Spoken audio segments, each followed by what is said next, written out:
Good morning, my dear students. Hope you are doing well at your home. And in today's session, as you can see on your screen, we will do this exercise. Okay. In the last session, we have already learned about the relative pronouns. Okay. I have told you about each and every relative pronouns. Okay, which we are gonna use in this blanks in this exercise. And I wish you best that you can fill these blanks without taking my help. Okay, but even though I will do it for you, okay, so you may understand properly, and when it will be asked in the examination you can write down. So without wasting our time, let's get started. Keep one pencil in your hand and pay attention properly. So my dear students, let's start. Fill in the blanks using one of the words given in the brackets. The first is given. It is been written like, where is the child dash parents have come to school. मैंने आपको पहले भी बोला था कि आपको क्या करना है, उसका ट्रांसलेट करना है या इसको समझना है.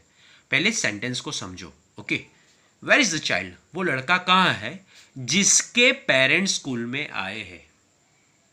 ओके, वेयर इज द, जिसके मीन्स विच मीन्स जो, वो मीन्स जो, हुस मीन्स जिसका, जिसके, जिसकी. आ गया प्रॉपरली. देखो एक ही मिनट में आपने कर दिया. ओके, यहाँ आ गया WHOSE, whose. Where is the child whose parents have come to the school. हो गया. Second, I saw many houses. Okay, मैंने बहुत सारे घर देखे और हाउसेस देखे. Dash were quite spacious. Okay, dash were quite spacious. We are talking about the houses, things. जो, ओके, तो आएगा आई सो मैनी हाउसेस जो क्वाइट स्पेशियस है. हुस आ नहीं सकता. हु कब यूज करोगे, जब पर्सन हो. तो हुस और वो तो आएगा ही नहीं, आएगा which. Write down. Okay, I saw many houses which were quite spacious. Second is also done. Okay, it has already been done. Okay, now it gets easy for you. Now third number, mathematics dash is my favorite subject, is so interesting. Okay, now I am talking about mathematics. Okay, mathematics dash is my favorite subject. Mathematics जो मेरा favorite subject है, is so interesting, वो बहुत ही interesting है. Means अगर मैं इसको translate करूंगा या इसको समझूंगा तो क्या हो जाएगा, मैथमेटिक्स जो कि मेरा फेवरेट सब्जेक्ट है वो बहुत ही इंटरेस्टिंग है. ओके, तो मैं बात कर रहा हूँ मैथमेटिक्स मीन्स एक सब्जेक्ट की. सब्जेक्ट कहाँ पर आता है, थिंग्स में. ओके, अब ये प्रॉपर है, मीन्स ओनली मैथमेटिक्स की बात की है, तो दैट लिखोगे फिर भी राइट, विच लिखोगे फिर भी right. Okay, but I am writing which for you here.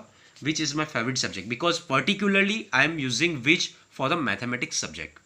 Okay, दूसरा कोई भी इंपॉर्टेंट हो सकता है उसके लिए, क्योंकि ओनली मैथमेटिक्स नहीं बोला. Okay, but if you will use that it can also be right. Okay, but the right word is which. Okay, now मैं बनाऊंगा इसका प्रॉपरली सेंटेंस. मैथमेटिक्स जो मेरा फेवरेट सब्जेक्ट है वो बहुत ही इंटरेस्टिंग है. Okay, mathematics which is my favourite subject is so interesting. Got it. Third one, sorry fourth one, the poem dash you read out is so lovely. देखो ये बात की है पोएम की. पोएम मीन्स कोई थिंग हो गई. ओके, तो हुस तो आएगा ही नहीं, क्योंकि हुस का मीनिंग होता है पर्सन के लिए यूज किया जाता है, जिसका, जिसकी, जिसके. तो हुस तो आएगा ही नहीं. अब आएगा विच और दैट. ओके, एक तो आप एक आसानी से मैंने आपको इसको बाहर कर दिया. अब दो बचे, विच एंड दैट. अब दोनों में से आपको एक लिखना है. Now you might get confused, but my dear students don't worry, I am telling you what you will write down. The poem. अब जो लड़का वो पोएम पढ़ रहा है वो एक ही पोएम पढ़ रहा है. जो पोएम पढ़ रहा है वो दूसरी कोई पोएम की बात नहीं की है, मीन्स ओनली थिंग की बात की है.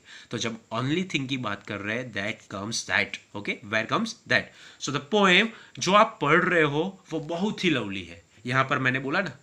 Okay, you can use that, but really I am just focusing about the only poem. Okay, so the poem that you read out is so lovely.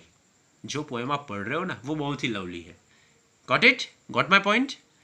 Now fifth number, I know the street dash he lives on.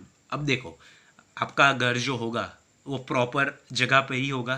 Okay, proper जगह means only thing. Okay, I know the street means उसको ये street के बारे में मालूम है, means only street के बारे में मालूम है जहाँ पे आप रहते हो, means where he lives on. Okay, so I know the street dash he lives on. बात की है स्ट्रीट की, तो ये जो स्ट्रीट है वो हमारे लिए हो गया थिंग्स. ओके, तो हुज तो आएगा ही नहीं, दैट और विच आएगा. और हम बात कर रहे हैं ओनली स्ट्रीट की.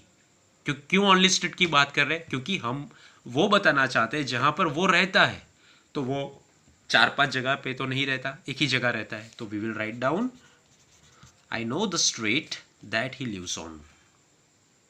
Okay, now 6 number, I like reading books dash have pictures in it.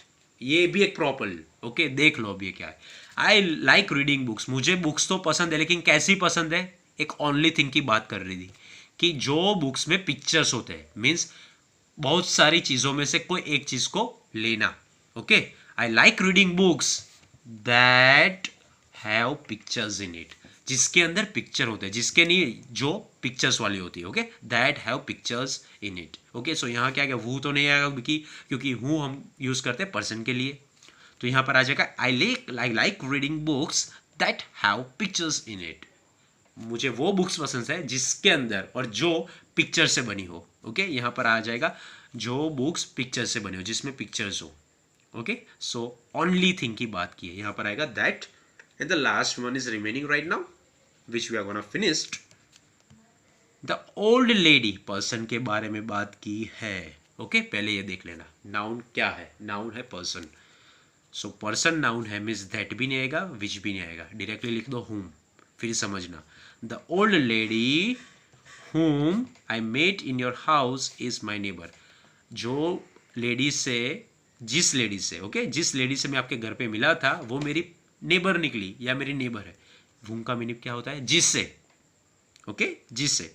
The old lady whom I met in your house is my neighbor. जो लेडी से मैं आपके घर पे मिला था ना, वो मेरी नेबर है. ओके, तो हो गया प्रॉपरली, समझ में आ गया. पहले कैसा हार्ड लगता था, अब हो गया easy. Okay, so this type of examination or this type of fill in the blanks, okay, it will be asked in the examination. And my dear students, when you will write it down, okay, just pay attention properly, read it out all the sentences, okay, and then see how many options are given, which option relates to the blank, okay, which comes in a proper form of the relative pronoun, and then only you can write down. So I assure about that it won't be incorrect, it will be correct only. Okay, and you will get full marks for it. Okay, so take care and bye bye my dear students. Okay, write down all the fill in the blanks in your textbook also, and write down in your CW also. Okay, bye bye, take care.